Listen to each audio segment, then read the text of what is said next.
Let's combat and fight back with MANHOOD. The war of the minds, they want control of the masses. And Common Core, they dumb us down in the classes. Without knowledge, we can't gain access. Build with the elders, take notes and write classes. We keep whining on the block, how it's gonna stop? Let's start supporting our own, make their supply drop. We buy stocks, then we buy blocks. Cause we know the truth and we tuned in to Dr. Maya.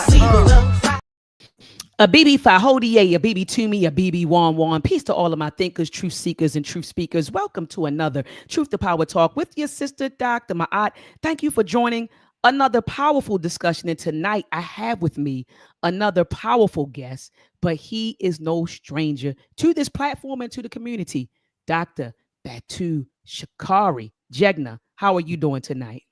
I'm doing fantastic, dear sister. Fantastic. Wonderful. And I'm so glad to be on your platform to share some information again, for sure. Well, whenever you come on, you bring it. Whenever you come on, you bring it. And so if there's anybody watching right now who has never seen this Jegna get busy, I'm talking about in terms of disseminating information, you are in for a treat tonight. Family, take a moment out to thumb up this video right now. Thumb it up. You know the way the YouTube algorithm works. The more we engage a video, the more it begins to circulate online. So we want to each one teach one. And the way we can do that is by thumbing up the video. Also, family, share this video. I know a lot of us have group text messages with our friends and our families. We have social media pages. So share this video. Okay, let's get the word out that I'm live, and I'm live with one of our greats. Okay. Also, family, subscribe to my YouTube channel and hit the notification bell so that whenever I go live, you will be notified. And lastly, family, I have created a Truth to Power Talk playlist. Okay, and you'll see some of those discussions I've had with Dr. Batu Shakari. He's on there a couple of times, giving it to us about Juneteenth, talking about nation building. I also brought on, Dr. Malefe Asante and Dr. Wade Nobles and Dr. Mwalimu Barudi and Tony Browder, and a lot of folks have come on to this platform, family. So make sure that you go into the archives and check out those powerful discussions. I want to shout out the Maadian family in the building. I see you, Truck Life Lou. Peace and love to you, beloved. I see William Wallace. You was the first person here, family. Peace and love to you. Tim Jones, I see you, family, in the building. Peace and love to you. The Melanated Cafe, I see you, warrior. Peace and love to you. Jesse's in the building. He said, Grand Rising Doctors. Peace and love to you, Jesse. I see you, Papa Lance. Peace and love to you. Who else is in the building? Baba Gregory Terrence is in the building. He says the BB Fahodie to the family. Peace and love. So I see the Maadian warriors are coming in. Peace and love. I see you, Brother Arthur Shaw. There goes Dr. Craig Samuels. Peace and love to you, Doc. The warriors are coming in. And so, family, tonight, the Maadian warriors are coming in. And so, family, tonight, the topic is the real reasons, right? The real reasons that Africans were enslaved. And let me give you all some of the backstory. Let me tell you what happened. So there was a post on IG of an African sister. And she was talking about the reasons why African people were enslaved. And she, her position was, well, we were welcoming and we were nice. We were too nice and we were welcoming. And that is true. They did welcome foreigners because African people aren't xenophobic. We've never have been. And so they were welcoming, and so she did mention that. And so, your girl, Dr. Ma'at, she scrolls to the comments section and I added my 2 cents to the conversation. And I said, well, we got to add that tribalism and mysticism also contributed to why we were enslaved. And where did I get that from? I got that from my Jegna that's here with us tonight. Dr. Shakari, okay? He wrote a book, 30-something, you said 30, Doc, was it 30 years ago? About 35 years ago? Almost 35 years ago, yeah. Yeah, he wrote a book entitled Tribalism, Mysticism, and Primitivism in the Rise of Genocide Against the African World. And so, of course, they got upset with your girl, Dr. Ma'at. They were real heated with me. A lot of continental Africans told me I don't know my history. I need to study and all this other stuff. And hold on, not only did I get that from Dr. Shakari, I also got that information by Dr. Hall. This particular professor wrote a book called Slavery and African Ethnicities in the Americas. okay, restoring links. And this doctor was instrumental in creating a database called the Louisiana Transatlantic Slave Trade Database, which is used in academia. So she wrote that. And then I read a book called The Portuguese in West Africa, 1415 to 1617. And this was by Malin Nuit or Nuit. And in this book, he or she, I'm not sure if it's a male or a female, they translated the writings of the Portuguese people themselves. So Dr. Shakari, when I went in the comment section and I added that to it, it didn't come from a place of ignorance. Right. It came from a place of someone who actually studied the history. And so I immediately reached out to Dr. Shakari and I said, can you come on and help me tackle this issue? And so that's why we are here tonight, family. I just wanted to lay the context for why we're here tonight. And let me do you one better. I will play her words, and it's only 20 or 30 seconds, but I will play her words so that you can hear exactly what she said. It was easy to colonize Africa because of our value systems. We were welcoming to visitors. Kindness was also an important virtue in African society. Unfortunately, the values that were held in high regard in African society were the same values that made Europeans view us as naive and inferior. In short, our kindness was taken for weakness. The same thing happened to the Aztecs in South America. After Christopher Columbus's first voyage, he described the natives as so naive, so free with their possessions. When you ask for something, they never say no. To the contrary, they offer to share with anyone. To European imperialists, being kind to one another, let alone strangers, was not a common occurrence. You see, by 1601, the Dutch had already established the first stock exchange in history. This also means that capitalism began to take shape in European society. In essence, it was every person for themselves. May the best businessman win. So when they set foot in Africa and saw people living in harmonious communal societies, we became targets, easy targets. And that's how precious minerals and other resources were siphoned out of Africa to build Europe. It was and Dr. Batu, I get that this is a 1 minute video, right? Like it's a 90 second video, maybe. And so it was a lot that was missing. So I called myself adding to the conversation. Exactly. And I got attacked for saying, wait a minute, that's true, but let's not leave out, the tribalism, the mysticism, and some of the other things that happened, that contributed to why we were enslaved. So Doc, you have the floor. Could you break down to us, or could you talk to us about, the reasons why Africans were enslaved? Absolutely. All of what the young lady said is true. We were that type of people. We are people who are very welcoming. You see that in us even now today. So that's not nothing new or strange about African people. We have a long history of being a welcoming people. However, it is very dangerous, destructive, and deadly if you become welcoming to a vicious, ruthless murderer. It becomes very dangerous for you to approach them like that. And this is what African people have been coming up against throughout our history. It's unfortunate, but the reality is reality. That's right. You can want things to be a certain way. You can want life to be a certain way. But wanting something to be what you would like for it to be versus the reality of how life really operates is a whole different ball game. That's right. And we did not pay attention to the responses that we were getting from all of the conquerors who came into our motherland. So what I want to do is talk about the parts that Dr. Mahat, that you tried to fill in, okay? Thank you. Because those parts are most certainly missing. That was not the only reason why African people came under attack. That's right. Okay. No. Yes, we were forthcoming and welcoming and all the rest of that. And that proved to be very detrimental to us. Okay. But that was not the only reason. In fact, it was not the biggest reason. Come on. Not the biggest reason. So this is what I'm going to point out. I'm going to point out the bigger reasons above and beyond our hospitality and our welcoming spirit relative to other people.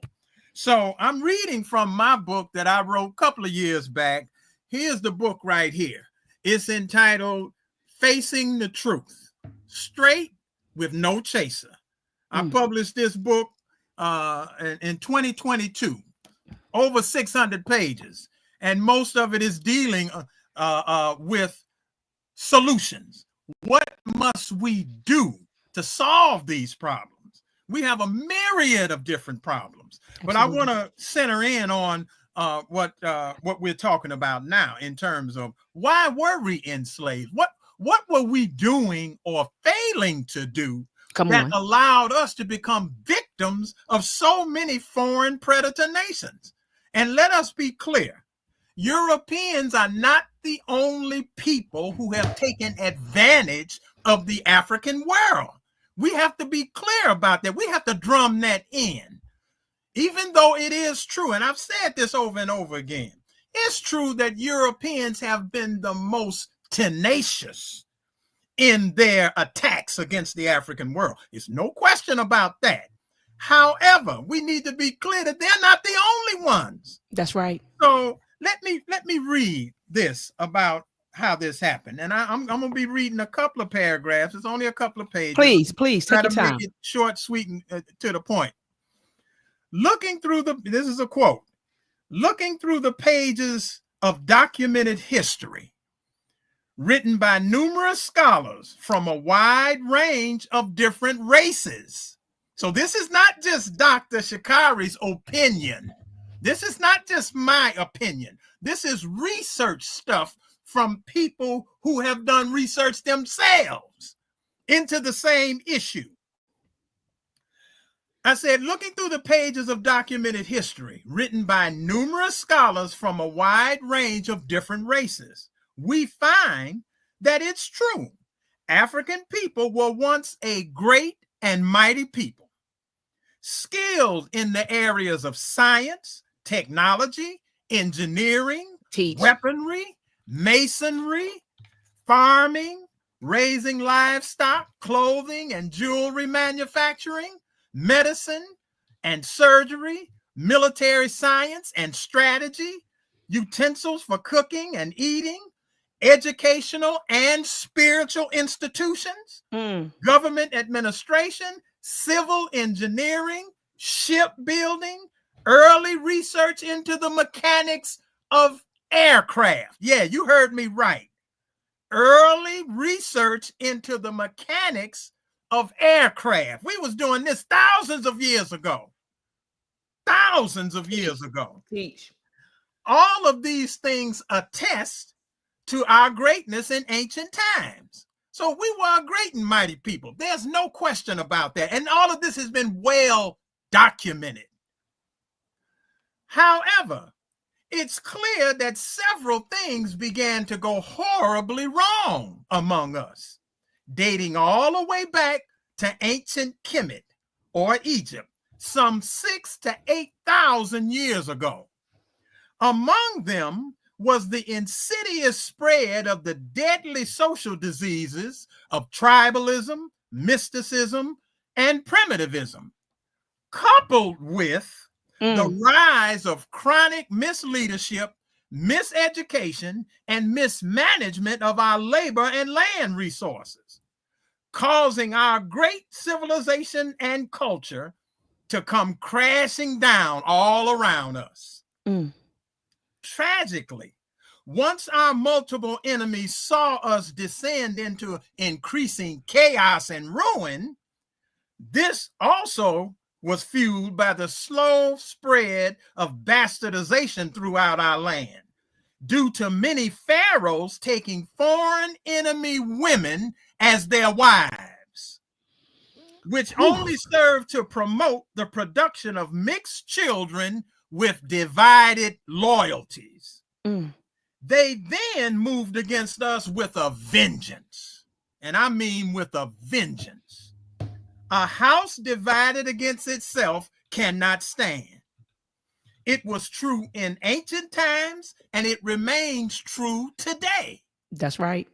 In fact, the use of bastardization as a weapon of war to promote disunity and disloyalty among one's enemies is a very ancient war strategy. And it works very well against those who are ignorant of the cunning and ruthless tactics used in war, which our enemies saw and still see in African people today.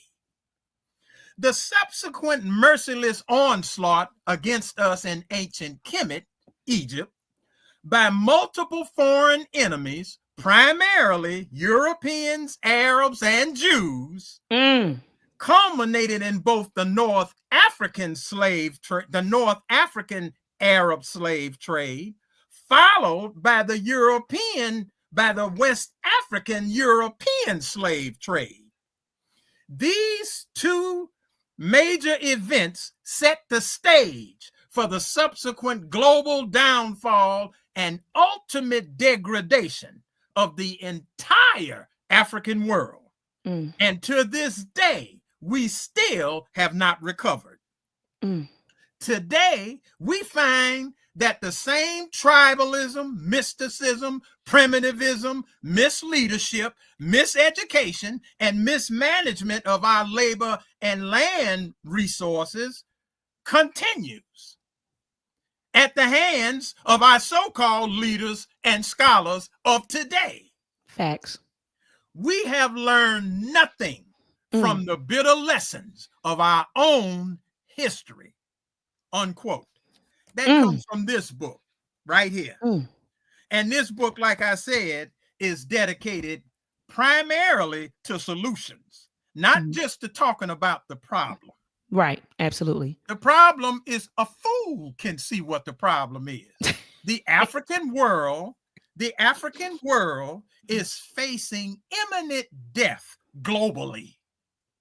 And this death is a product of us allowing ourselves to remain enslaved for so long that we have worn out our usefulness as slaves. In other words, we have gone along with living under other people's dominance for so long that Europeans in particular, and other nations as well, they started investing in a little thing called technology, automation, and machinery, which has all but made human labor obsolete, especially slave labor.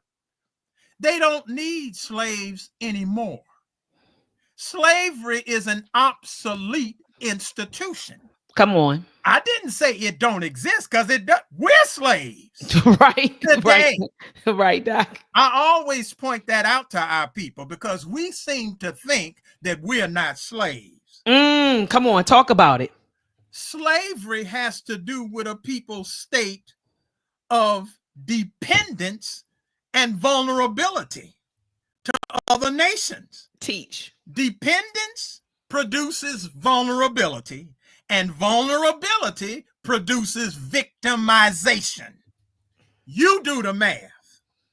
African people live in a state of total dependence and vulnerability to every foreign predator nation on the planet. I'm not just talking about Europeans. That's right. When Chinese, you look at our Asian. motherland today, look at our motherland today. Our motherland is overrunning, not only with Europeans, but you got Arabs there who have taken all of North Africa. That's true. They're Asian. Foreigners. These are foreigners you're talking about. So you got Europeans there taking our land. You got Arabs there who have taken a third of our continent. You got Jews there who's taken all of the gold and diamonds that they can find. And now to add more problems to the African world, you got the Chinese over there. Yep. It's over 2 million Chinese on the ground in Africa now.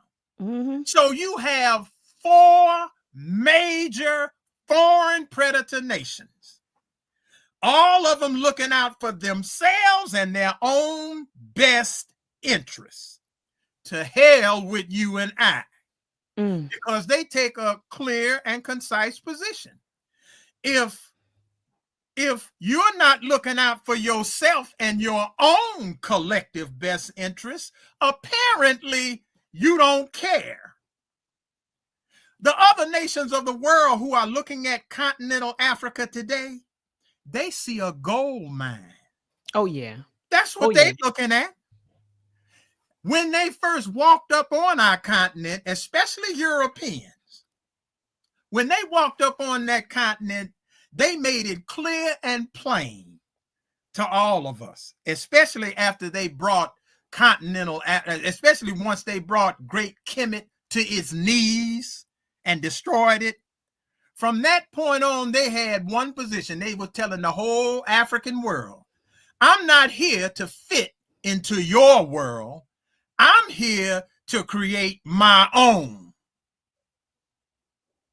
That's what they were telling us then, and that's what they're telling us right now. They're not concerned with fitting into anything that African people got going. Truth be told, what do we have going? Nothing. We live in a state, and I say it all of the time. I know it's going in one ear and out the other, because this ain't stuff we want to hear. But the African world right now is surrounded by things that we use on a daily basis. That's right. That we neither own, control, nor produce. We're talking on computers right now, laptops and desktops and all the rest of that, all kind of equipment and microphones and all the rest of that. We don't produce none of that. Nothing. All of this stuff we got from other people. We drive cars. What cars do we produce? And don't get it twisted. African people don't produce no cars. To be a producer of cars, you have to produce it from earth to finished product. Now you're a producer. Because Doc, they're saying, I think they're saying Burkina Faso just produced the first electric vehicle. So they're putting that story out, that narrative out. But go ahead, Doc. Oh, yeah. I done heard all of it. And they say the same thing in Ghana. Ghana got a car. I've been to Ghana. Ghana got a car, and Burkina Faso got a car, and some of these other African countries, they popping up saying they got cars. And then when you ask them, okay, well, you all don't even produce your own underwear. So how is it that you don't produce your own underwear? You don't produce your own pens, pencils, paper, toothpaste, and toilet paper. You don't produce none of that. But you're telling me that you produce a car? You can't even produce your own tissue paper. But this is what's happening. We want people to have this illusion that we're on the case. We're doing what we're supposed to do. No, we're not. No, we're not. If we were doing what we were supposed to do, we would not be under everybody's foreign domination and control all over the planet. Facts. We would not. Facts. We would not. We wouldn't be walking around with foreign enemy names right now. We wouldn't be scattered all over the world with other nations treating us like a piece of crap. All over the planet. We're not doing what we're supposed to do. We're not doing the serious work of solving these 6 problems that I just pointed out. Our tribalism, mysticism, primitivism, misleadership, miseducation, mismanagement of our labor and land resources. You and I got to get busy to take care of that stuff. You and I have got to start loving ourselves. I know we don't want to hear this, but these are the fundamental principles upon which nationhood is built. You can't even build a nation with a people who don't love themselves and are unable to unite among themselves. We're so busy bickering and arguing and caught up in our tribalism. Well, I'm an Ibu and she's an Ewe, so we can't get along. I come from this part of Africa. I come from, and then Europeans, being the slick devils that they are, they see your tribalism. They see it. So what they do is what they always do. They fan the flames, right? How they do that? They fan the flames of your tribalism. So now what they do, they promote what this genetic testing. Yeah. I'm gonna get y'all to really turn against each other. Because now I'm gonna tell y'all that y'all genetically different from each other. Oh yeah, you ain't the same as, your family came from West Africa, but see your family over here, y'all family got a bloodline that shows that y'all come from East Africa. Oh, and y'all come from Central Africa. So in other words, what he's doing is fanning the flame of our tribalism. It don't matter what part. If I'm born in this house where I'm at right now, if I'm born in this house, does it matter what room in the house I was born at? Does it matter? Does that make a difference? It makes no difference at all. All African people are one people, no matter where we may be located geographically upon this earth. All of us are one people. And anything that Europeans can do to destroy our unity, they will do it. And it really helps them when they can get you to pay for it. So now we go to the genetic testing places, Ancestry.com or blackancestry.com. It don't make a difference whether it's a black person doing it or a white person. The bottom line is it's designed to divide you and me against each other. Like we need help being divided. We're already totally divided. So he gonna put some more division in there. We're one people. That is actually what the core concept of Pan-Africanism was all about. Hold on, this is a good segue, because I got two questions for you. Because now, so it's two questions. First question is this. Now you have, where do you think this whole idea, well, I guess you kind of just said it, comes from? That, now you have this growing notion that we were never enslaved. That didn't happen to us. We were always here in America. What are your thoughts on that? And secondly, you mentioned Pan-Africanism. There's this growing idea or notion that Pan-Africanism is dead, and that it was non-reciprocal. So we were the biggest Pan-Africanists, but the Continental Africans, they didn't buy into it. So it was a non-reciprocal relationship. What are your thoughts on those two ideas? Okay, first of all, so when I hear black folks talking nonsense about we were never enslaved, okay, the fact that we're enslaved right now confirms the fact that we've been enslaved. We're still slaves today. This whole notion that African people were never enslaved flies in the face of voluminous information that confirms slavery. I wouldn't even waste my time trying to document all of the books. There's a small library of books that documents the fact of our enslavement. Facts. And then you got stupid Negroes walking around. I done heard them. It's just insanity. But that is how we do. We try to deny reality. We think that if we deny it, then it won't be. That ain't the way reality works. You can deny reality all the hell you want. Reality is reality, whether you confirm it, admit to it or not. It doesn't matter whether you don't confirm it. We have more than enough information. I said more than enough information that confirms the fact that we were enslaved by Europeans, Arabs, and Jews. Oh, yeah. In fact, the Jews were the first people to enslave African people. Read your history about Abraham. He's supposed to be the father of Judaism, right? Yeah. he had an African slave. You read the history, then you come back to me and tell me, Dr. Shakari, you lying. That ain't in history. It don't show where he had no. Yes, it did. It's right in there. It's right in there. Absolutely. It's all in the Bible. It's right in there if you take the time to read it.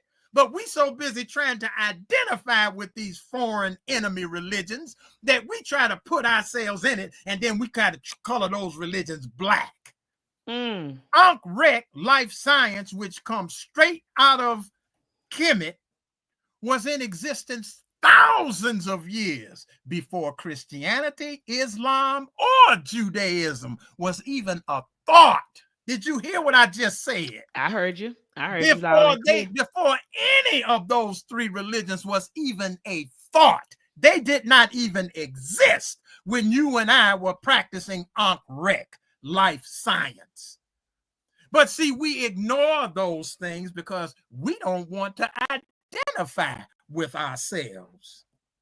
We have become ashamed of what has happened to us, and our shame is so great that we want to distance ourselves from all things African. We want to get as far away from our Africanness as we possibly can. And that notion that African people were never enslaved, that is the extreme end of us getting away from our Africanness. Absolutely. Okay. But the reality is we are Africans. African people are one people. Kemet to you. You can change the name. I get that. I understand the controversy surrounding Africa, the name and all the rest of that. We can call ourselves Kemet to you. We can call ourselves black people. We can call ourselves African. But the bottom line is we're one people. And we need to settle on one name. Okay, if you and I don't agree that Africa adequately describes who we are, I get that. Let's call ourselves Kemet to you moving forward, and let's rename that continent Kemet, the whole continent. But again, if we fail to do the work of addressing these problems, we will not get out of the death trap that we're in. And be clear that we're in a death trap. The second part of your question, you talked about Pan-Africanism. Absolutely. And how it wasn't reciprocal and all the rest of this right here. See, this is some more nonsense. This is some more nonsense. We have this notion that because you're talking about a people whose captivity has driven them insane, and it has. Many of us have literally been driven insane. Our captivity has driven us insane. Many of us have failed to recognize the concept of Pan-Africanism. It is a concept. It's a concept that teaches us our oneness. It promotes our oneness as a people worldwide.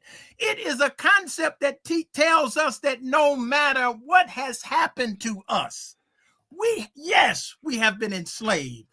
Yes, we have been scattered throughout the world.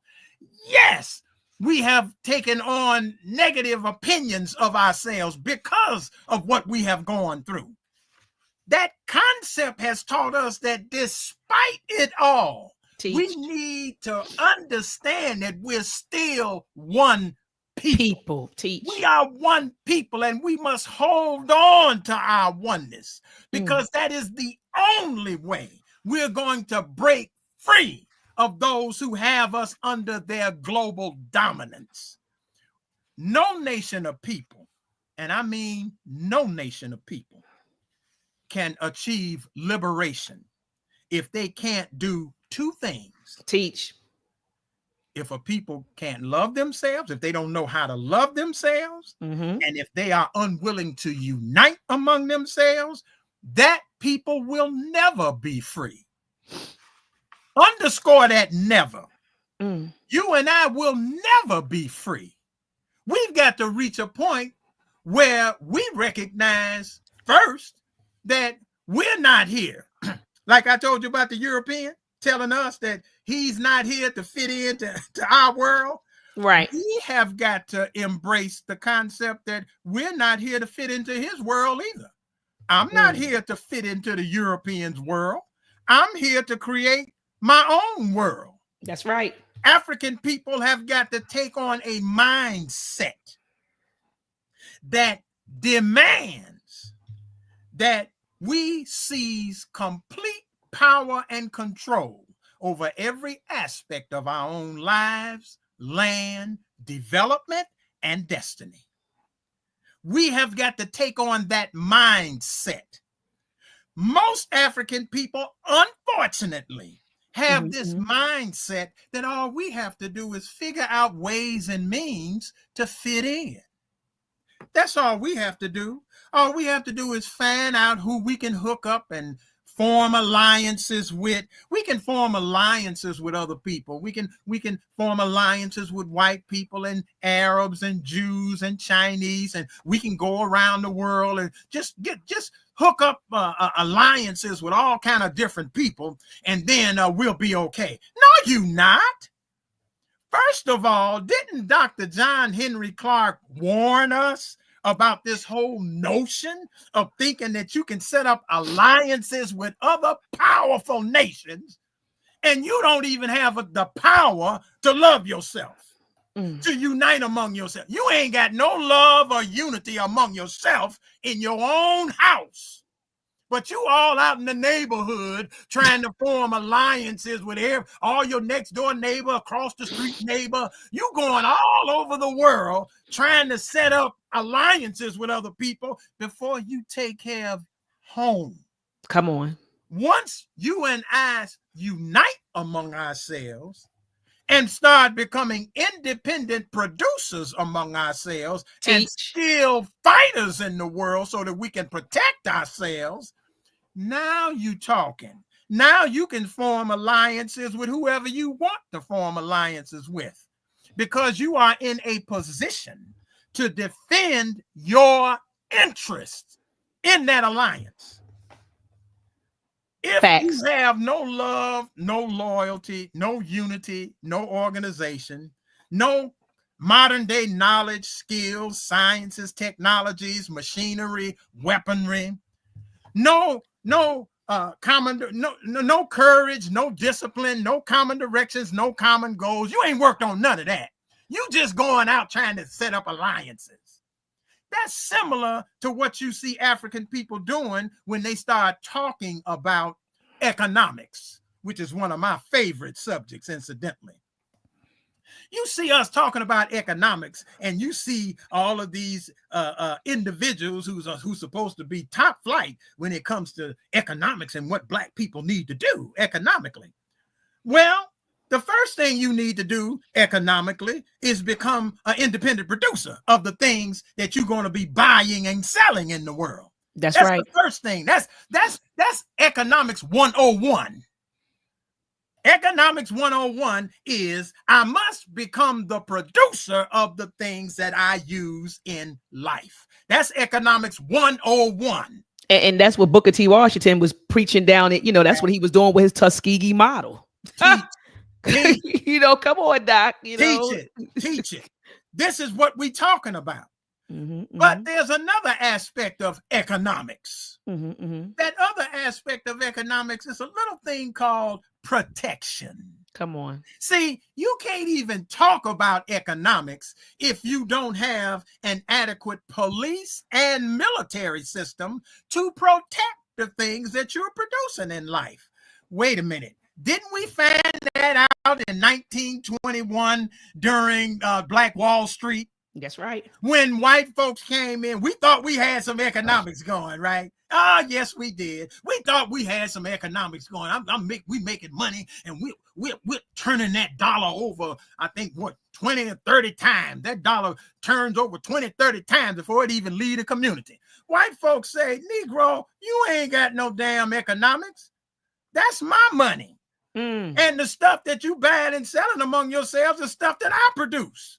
Y'all got it in y'all's community. Yeah, I get that. But the bottom line is that stuff that I produced, and the money that you call yourself enriching yourself with is my money.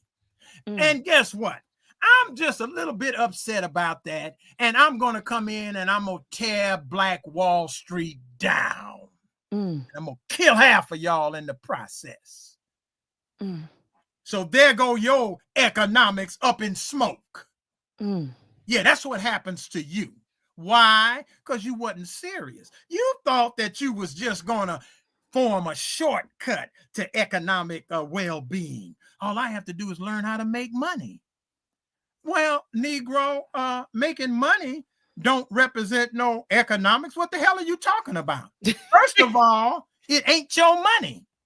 You ain't even you're not making money. We always use that term, making money, but Black folks don't make no money. Black folks earn money. There's a difference. There's a world of difference between making money and earning money. When you earn money, that means you going to somebody else and he's giving you the money in exchange for something that you're doing for him. When you are making money, that means you're producing it. It means you own it, control it, produce it, and you assign value to it. That's making money. So we don't make no money, nothing. We earn other people's money. And even those who try to push this line that Black folks, where, you know, there are some Black people that do produce their own money. Really? Last I saw, the only nation in the motherland that supposedly, I say again, supposedly, and I'm gonna break it down for you. The only Black country in Africa that supposedly makes their own money that I understand was Nigeria. And I heard some people throw out there that they think that South Africa do too. Okay, well, first of all, the World Bank and all the rest of that crew, all those white folks in Europe and here in America, they assign value to everybody's money, including the Black money, the so-called Black money. That's facts. Oh, yeah. They assign value. They determine the world's economics, period. Okay. Yeah, they do. Yeah. The ratio is 1 to 5, $1 to absolutely 5 this. Absolutely. And they do. Like in Ghana, a CD is equivalent to like $1 here in America. Okay, the dollar and the CD. In Ghana, I think right now the worth of a CD versus $1 is like it takes 25 CDs to equal $1 American dollar. This is what you're talking about. That's because somebody else is determining the value of your money. That's how it goes. Powerful people don't equate. Your money ain't equal to mine, and I'm a producer of everything in the world, and you produce nothing. What the hell are you talking about? You think your money gonna be equal to my money? It don't work like that. Money has worth based on what the people who produce that money are producing in the world and their military might in the world, meaning that they can enforce what goes on relative to their money. That's right. So this is that Black folks don't enforce nothing. And I said I was going to explain about this whole notion of Nigeria and South Africa supposedly making their own, printing their own money. Okay, you printing your own money on whose machine? Who produced that machine that you printing on? Who supplied you with the ink? So in other words, we come right back down to the same problem.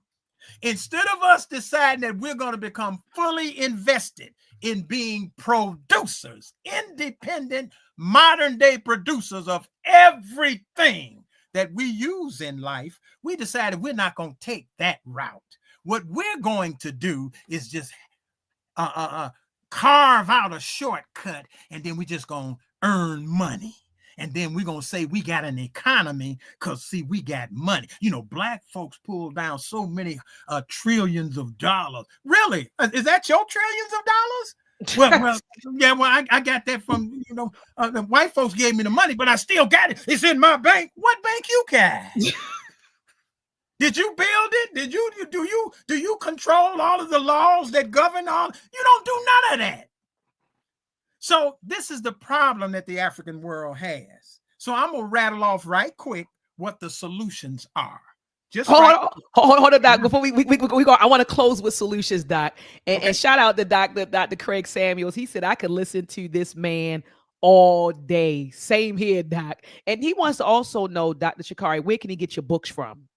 He wants your books. He said, where can he get your books from? Okay, well, right now we have a place called Shakari Publications. You can get a copy at this number.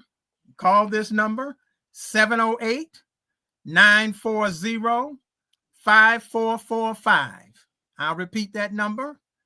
Shakari Publications, 708-940-5445. All you have to do is call us, let us know that you're interested in getting one or a number of the books, and leave your phone number. From there, we will call you back, and then we'll let you know what your payment options are. We'll ship the books to you after you give us the address over the phone. And of course, we value your support for our business. Absolutely, Doc. But yeah, if you call that number, the cut and drive it, call that number, and then we'll take it from there. And then we'll get all the information from you, where you want the book to be sent to. We send it any place in the United States. Beautiful. Or actually outside of the United States too, truth be told. Beautiful, Doc. So there's a brother in the chat. He's out of Africa. His title says out of Africa. And he said, you can be a Pan-African and a Neocolonialist. He said the concept is too ambiguous. Now, I want you to answer that question, Dr. Shakari, but I want to say this to this brother. Dr. Craig Samuels, can you put the link to Baba Imhotep's book, Scientific Pan-Africanist, in the chat, or the information for that book? Because brother out of Africa, that to me, those are like oxymorons, in my opinion, to say that you're a Pan-African, but then you're also a neo-colonialist. But what are your thoughts about that comment, Dr. Batu? You hitting the nail right on the head. They are contradiction of terms. If a person is truly a Pan-Africanist, he's not going to be a neo-colonialist, period. That's period. If he is in fact a neo-colonialist, then he ain't no Pan-Africanist. Simple. That's simple. Okay? That don't deserve no long drawn out nothing. Period. Okay? So this is something that we need to be clear about. That's right. You know, there's a lot of people walking around here who parading around acting like they black nationalists. I'll just use that as an example. There's plenty of people walking around here who are claiming themselves to be black nationalists, okay? And oh boy, they'll swear on a stack of Bibles that they all about freedom and independence for black people all over the world, blah, blah, blah, blah, blah. Then you find out that the only thing that they doing is begging for reparation crumbs. How can we get white folks to give us some of their money? This is the type of stuff that we're doing as a people. And see, this is not going to happen. This is not going to happen. You and I are not going to get freedom and independence begging other nations for their crumbs. We're not going to do that at all. African people have got to get it in their brain. We have got to get it in our brain that freedom and independence demands that we unite among ourselves. Like I said earlier, that we love ourselves, we unite among ourselves, we start properly governing ourselves, we become independent modern day producers of everything we use in life, we become skilled modern day fighters in all areas of modern combat and warfare, because you and I ain't gonna go nowhere if you and I cannot protect our right to exist. We also have to maintain continuous modernization among ourselves in all areas of life, all areas. And we have got to become the sole builders and administrators of our own modern and independent civilization and culture. So as you can see, we got a whole boatload of serious work to do. And we don't have forever to do it. And be clear, while we're doing all of this work, be clear that our adversaries are not going to be just sitting on their laurels, doing nothing. So be clear about that. So we need to be clear of the work that needs to be done and the urgency of that work. We have made some horrible, horrible mistakes as a nation of people. And I mean horrible mistakes. Those mistakes are haunting us right now because we continue to refuse to address these mistakes. We have to address them.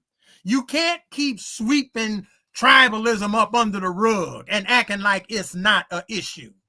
We can move forward as a nation of people without addressing our tribalism, without uniting among ourselves as a people. You and I are not going to be able to do that. Our tribalism, mysticism, and primitivism, these are things that were in place that allowed the European world to come in and destroy us. Absolutely. It was the same thing with the Arabs when they initiated their enslavement. We did nothing to address the problems that allowed these people to do these things. That's where our head has got to be at. Not talking about all this other stuff, because you and I, we can get wrapped up and caught up in all kind of bull crap forever. That's not going to solve our problem. We have got to sit down as conscious and committed Africans, especially those of us who claim to be about Black liberation. That's right. Those of us who claim that they're about the worldwide liberation of African people, we got some work to do. Got a lot of work to do. We have some fundamental agreements that we've got to come to. We can't keep avoiding dealing with the problems that's standing in the way. Tribalism, mysticism, primitivism, misleadership, miseducation, and mismanagement of our labor and land resources, those are giant boulders that's standing in the path, right in the path, that's blocking the path, not standing in the path. These are boulders that's blocking the path to freedom and independence for the African world. You and I can't even get on the path of freedom and independence until we clear the boulders out. Absolutely. And Doc, let me interject. So to Out of Africa, Dr. Craig Samuels, he put the link in the chat to order Scientific Pan-Africanism by Baba Imhotep Fadiul, because if you really had a working definition or an understanding of what Pan-Africanism is, you would never say that someone could be a Pan-Africanist and a Neocolonialist. Never. So Never. that is in the chat. So please, sir, click on the link, grab the book and check it out. Dr. Batu, I want to show something before we close out because we have about 7 more minutes. Okay. So I do want to share my screen just to say, and just to, well, before I share my screen, sometimes people think the white man's ice is colder or the white man's, information is more accurate. Right. Everything that Dr. Batu Shakari said tonight, family, Dr. Hall, who is a white woman who's been studying the transatlantic slave trade, and she does touch on the trans-Saharan slave trade in the book, a little bit. But she has a book called Slavery and African Ethnicities in the Americas.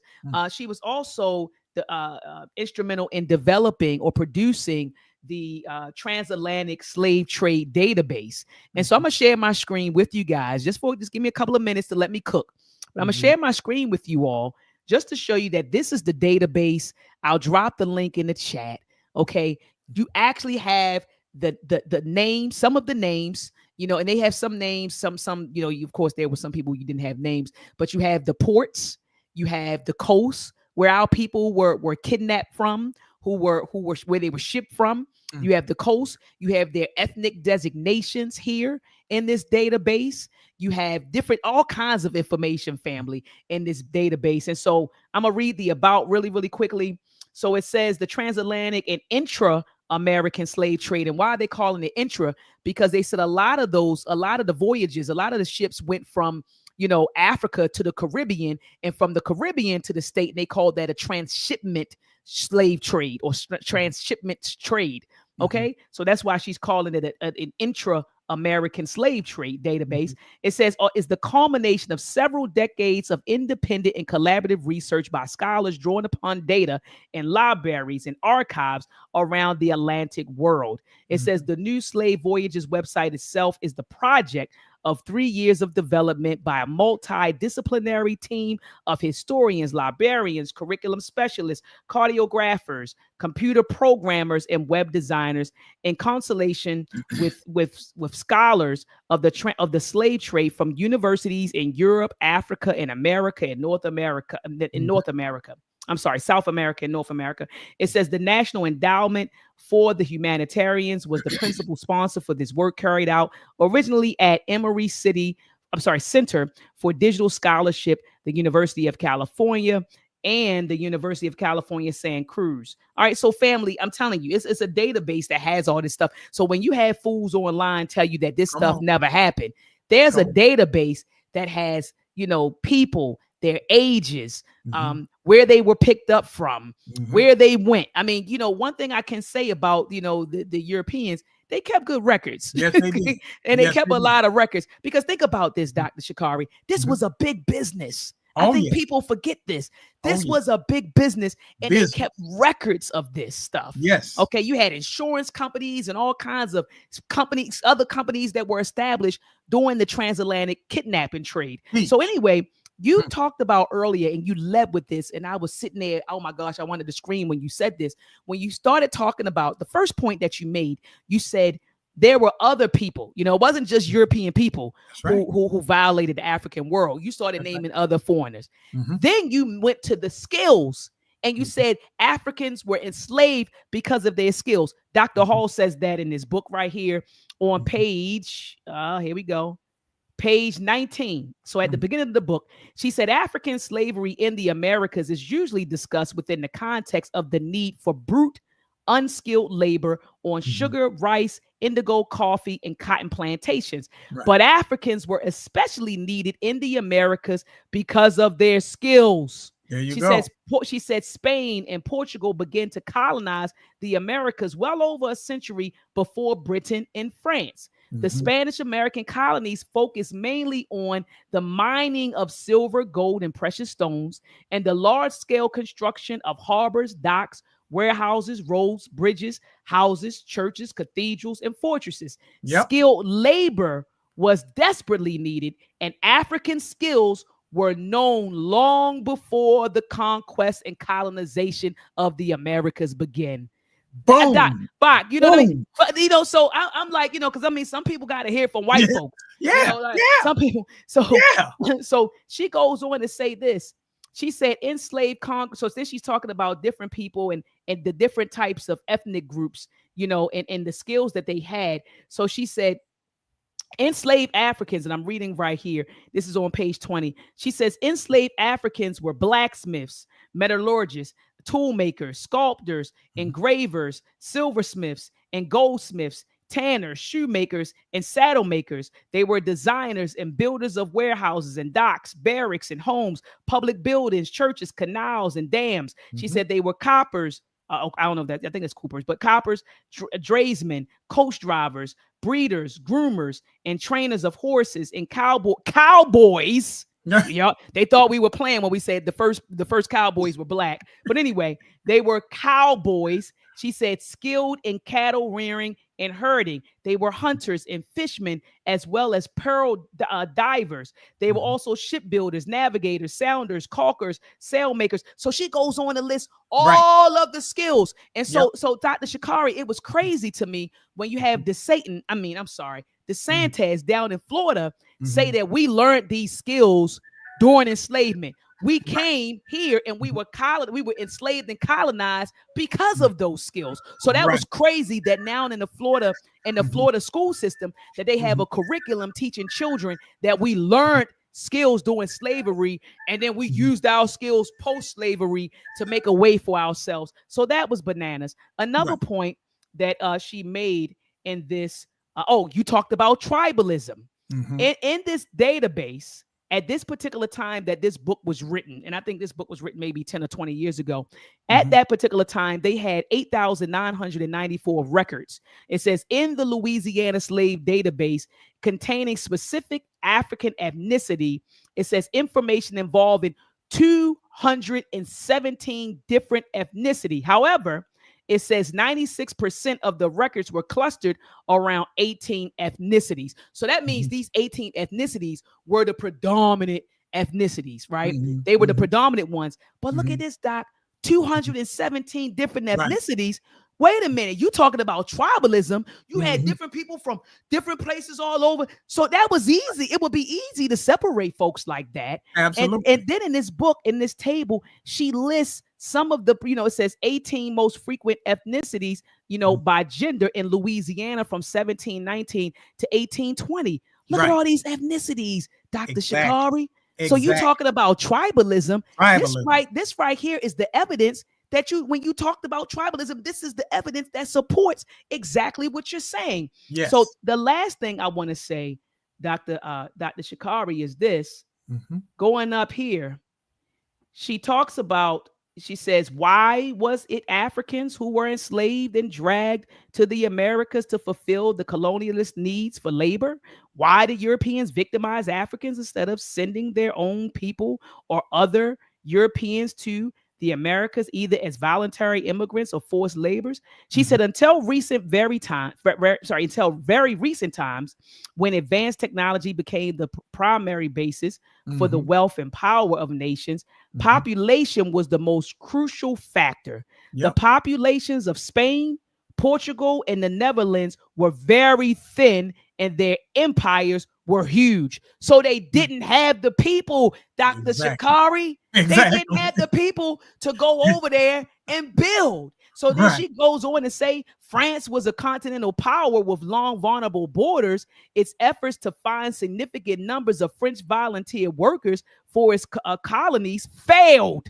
So they couldn't get anybody to go over there to do anything. That's So she goes on to say it failed. She said it says its ministers expressed deep concern about the loss of the country's useful population and outlawed deportation of French men and women as forced laborers unless they were military deserters, criminal prostitutes, and considered useless and or troublemakers. So they thought, so peace be upon the soul of who I'm talking about right now. Oh my goodness, it's Shaka Musa Barashango when he said that Europe sent their criminals over here. Yes, that now that we see confirms it. Now it confirms it, Dr. Shakari.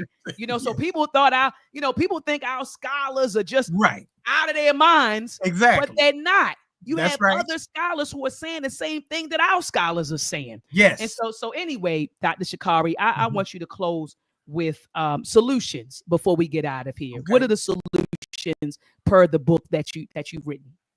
Solutions, cut and dry. We must establish values, virtues, and responsibilities among ourselves. And I'm just going to rattle them off. The most important values of all possible values for a nation of people that seeks to be liberated from other people's domination and control is people, land, and knowledge. Those are the highest, most important values for nations. The highest virtues of nations, again, who seek to achieve and maintain a position of freedom and independence in the world. Those virtues are for that people to be righteous, intelligent, and skilled. Those three things.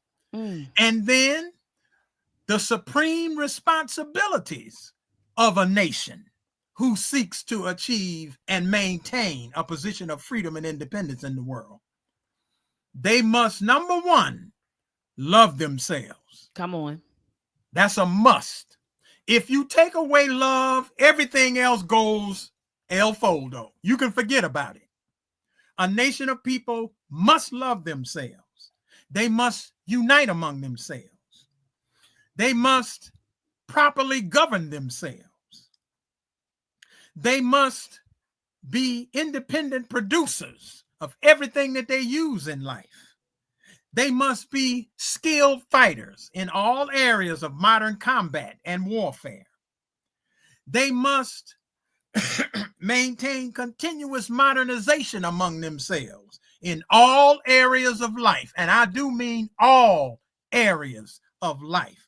Dr. Shakari, does that mean they also must be modernize themselves spiritually? You better believe it. You better believe it. You bet not allow your spiritual principles to become stagnant. Because now you're going to be living in the past. You're going to be living in the Stone Age. Things have happened since those scriptures was written. That's why every nation must modernize themselves on every level of their existence. That means politically, economically, intellectually, spiritually, you name it, militarily, all of those levels. And then last but not least, that people who wants to achieve and maintain a position of freedom and independence in the world, they must be the sole builders and administrators over their own modern and independent civilization and culture in the world. That's right. They must. You cannot live in another people's house, think that you're going to enjoy maximum freedom and independence in their house. It ain't happening. They're not going to let you do it. No sane people is going to let foreigners come into their house and run nothing. You're not running nothing in my house. Now, you can come in and work in my house. That's right. I might even let you become the president in my house, as long as I keep tabs on you and make sure you do what I tell you to do. It don't matter if you're sitting in the president's seat. You're doing exactly what I'm telling you to do. That's right.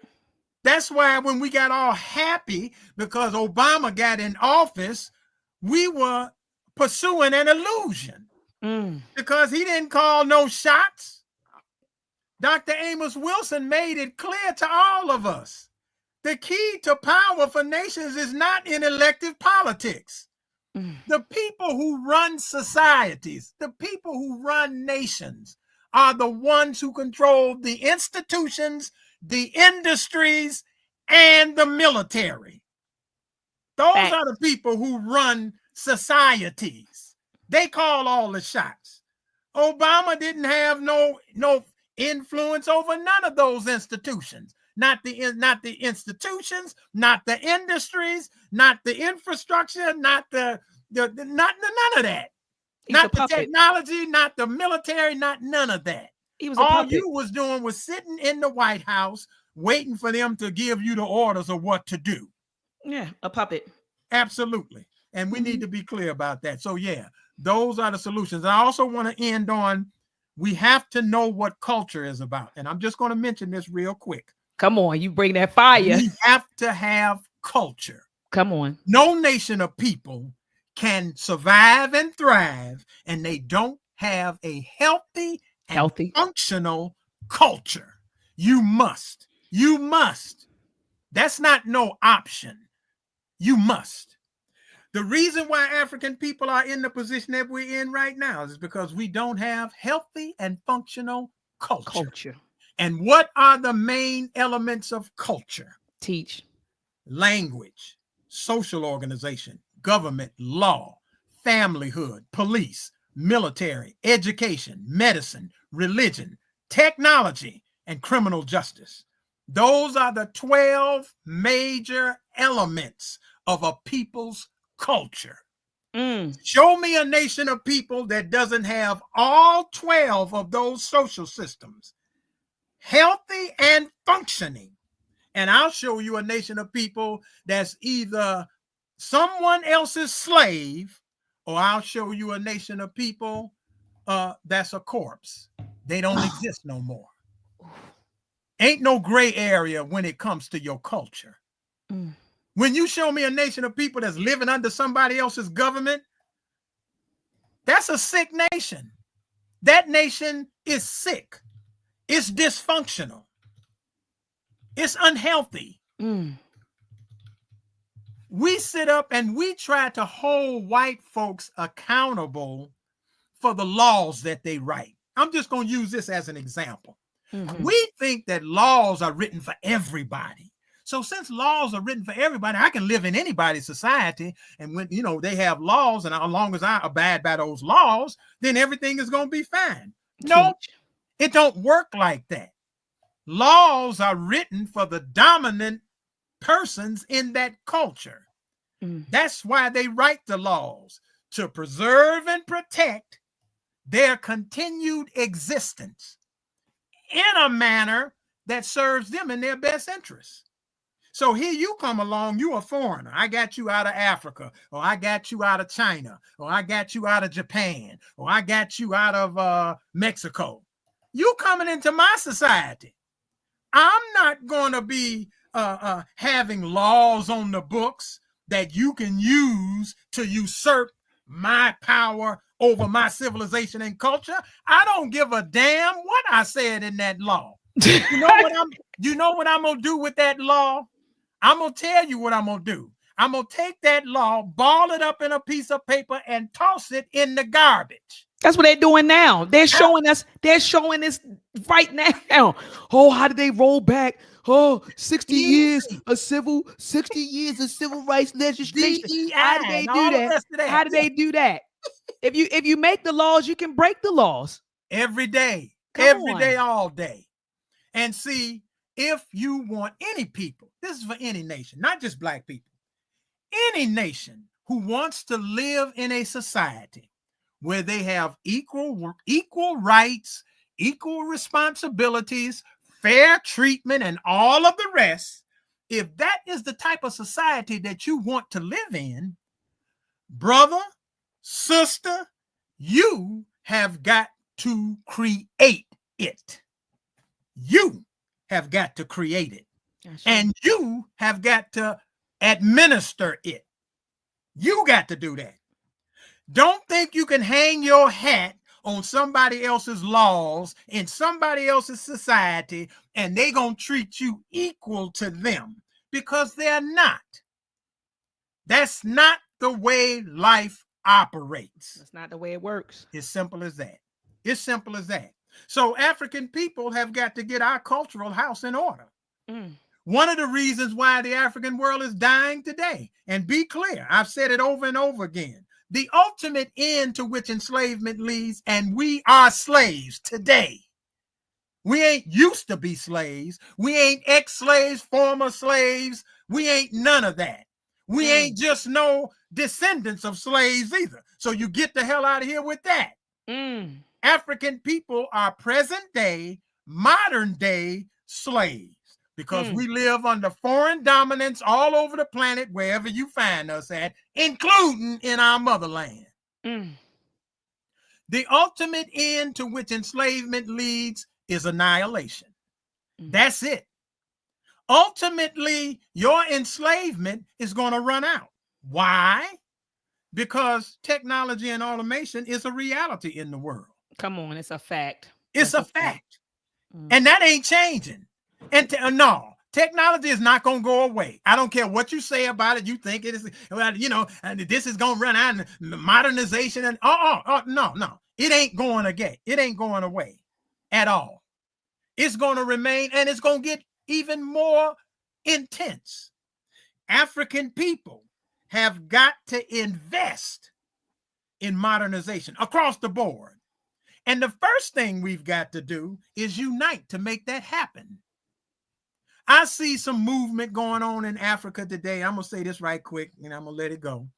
In Africa right now today, we think that the things that's going on, like in Burkina Faso and other places like that, where you see individuals walking around. Let me give you a little reality check on how culture works.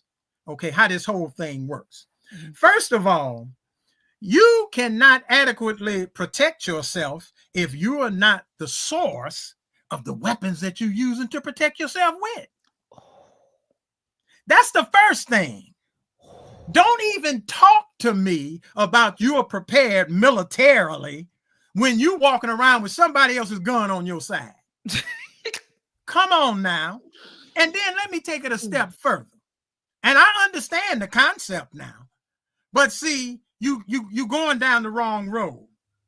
When you look at Europeans, do you see them walking around with, okay, for an example, Putin or Trump or any of the other European powers in the world?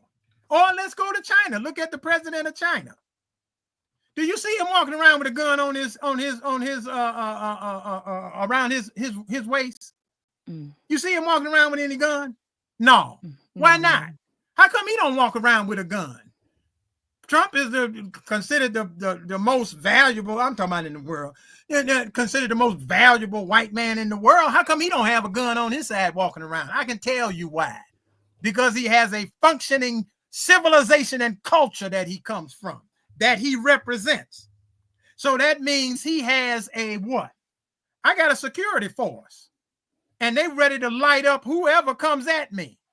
And even if you do light me up and my military team, you know what you got to face now? You got to face the full might of the civilization and culture that I represent. That's why they don't walk around carrying guns. They don't have to guns because their nation speaks for itself. Everybody know that they are not anybody for you to be toying with. Now, you can call yourself hitting me if you want to, but if you do, it's going to be hell to pay. And it's not going to be just for the individual that pulled the trigger either.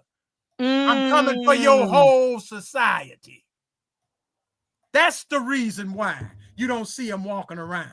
African people who are serious about protecting themselves, they're going to invest in building functional civilization and culture with a standing army, navy, air force, marines, special forces, space forces. That's what they're going to have. And they ain't going to be nobody's joke. And like I said, you'll never see them walking around with not no president. That's not a president's place. That's not his place. Absolutely. And I want to chime in, Doc, because I see Nama X. Yeah, Nama X, you said China didn't create stuff until they learned from divided states first. China actually created things based on, they specialized in reverse engineering. So they took the technology that already existed and they reverse engineering. That's how China came up. They came up through reverse engineering. They took technology that was out there, reverse engineered it, right? And then learned how to produce it. That's how they came up. And then they took their best and their brightest, sent them to universities, and those people came back with the information, the knowledge, and the skills. That's how they came up, family. And we can do the same thing. Absolutely. We can do the same thing. I'm going to say it one more time. Yeah. We can do the same thing. Quit playing and do the work. We can do it. White folks, all of the stuff that they got, a great deal. You just got through reading it, Dr. Mayat. Yes. They looked at our skills. That's right. And they said, you know what? Wow, they know how to do all of this and this and this and metallurgy and all the rest of this right here. I need to sit back and observe them. Yeah. And then after observing us, they went back. What you just say, Dr. Mayat, reverse engineered it, and then now they became the masters of it. Come on. That's how it works.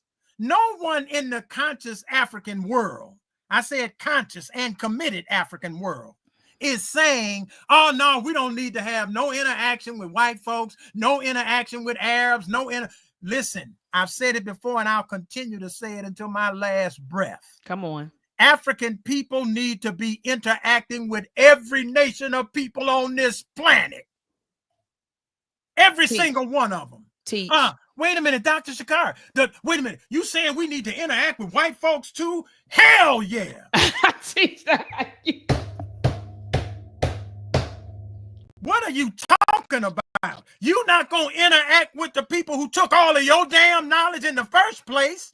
They built up on your knowledge, and now they got something that's better than anything that you got. And you mean to tell me you're going to just cut yourself off from white folks? Then I'm not going to have no dealings with them. You a fool. You a fool. These people ain't no joke. They did the serious work. The serious work means that I'm working with whoever got knowledge that I need to take me to where I'm going. Come on, that's that part. Who I'm gonna be interacting with. That part. That don't mean I gotta sleep with them and love them and imitate them. I ain't doing none of that. But I'm gonna be interacting with them. Daggone right. What the hell are you talking about? What are you talking about? Yeah. You here in the Western world where they got all of this damn knowledge, and you sitting up here separating yourself from the knowledge. And then we sit up and talk about, well, I wonder how come we ain't going nowhere. Damn it, you ain't going nowhere because you ain't invested in doing nothing. The only interaction you want to have is smoking they reefer and drinking they wine. Alcohol. All of their negatives. You game for that. But then when somebody say, hey, listen, I think we need to get with them. Like Dr. Ma'at just said, we need to get with them like they got with us. They studied us. How come we can't go and study them? And then gain the knowledge from them that we need to do that's in our collective best interest. That's the play. That's the time that it is today. I'm with you. And Dr. Amos, you know what, Dr. Amos Wilson said the exact same thing. Yeah, absolutely. He said the exact same thing. He said, quit getting, I'm just paraphrasing him. Right. He said, quit getting hung up on they white folks. He said that all of the time. Quit getting hung up on that. You and I have got to get some information. That's right. And we've got to unite among ourselves and build upon that information. That's right. Not fall in love with them. I'm coming to get the information just like they did with us. When they came to Kemet, they didn't come there to kiss me and your behind and become sick imitations of us. No. The Greeks are the first one that came there. They didn't come to become sick imitations of us. They came to gain the knowledge that they needed so that they could become a world power. And that's what they became. And after they became a world power, they came back and destroyed you and I. That's how it happened. So I tell African people all of the time, quit playing. You don't separate yourself from people that's got knowledge that's useful to you. Come on. Quit playing. Talking all that. I hate me some white folks. I don't have no problem with that. But the bottom line is, let me give you a reality check, Negro. Come on. They hated your ass when they came and had first contact with you. But look at what they did. They got every damn thing they could get from you. And they didn't let their hatred of you stand in the way of them getting it, did they? Not at all. Not at all. So again, you and I, African people, globally, we need to stop playing. That's right. Stop playing, get serious, get busy. Stop playing, get serious, get busy. Let me drop a bomb for you.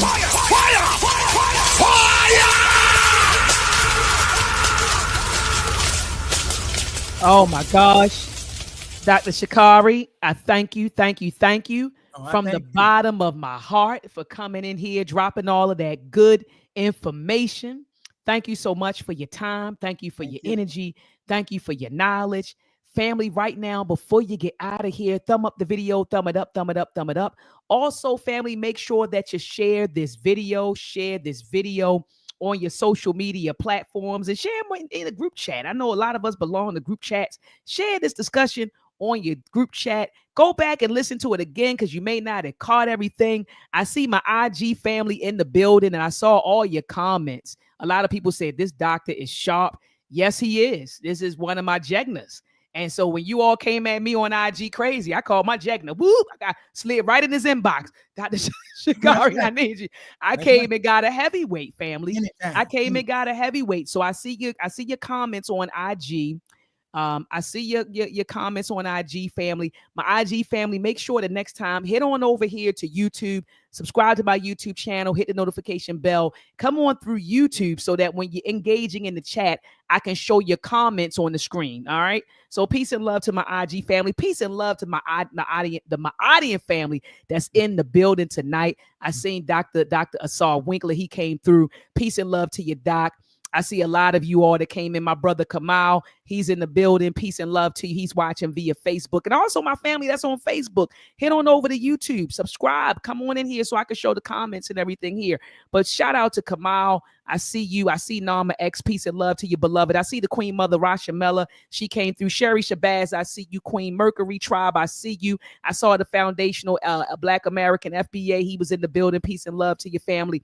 And so thank you all for tuning in. I will be live next week at 7 p.m. Eastern Standard Time. Again, I will be live next week at 7 p.m. Eastern Standard Time. I got the sister, Dr. Ife Williams, coming in. This was the sister that developed a website that you can actually go through that shows all, like that shows, she researched 500 rebellions, but then she has a map that shows exactly where different rebellions took place. You could click on it and you can read about it. So we're going to be talking about African resistance, family, and you'll see it was resistance all along North America, throughout the Caribbean, on the coast of South America, and all through on the coast of America. So she'll be here next week to talk about African resistance. And she's going to drop some knowledge, Dr. Batu, that a lot of people didn't know. And let me just give you a little tidbit.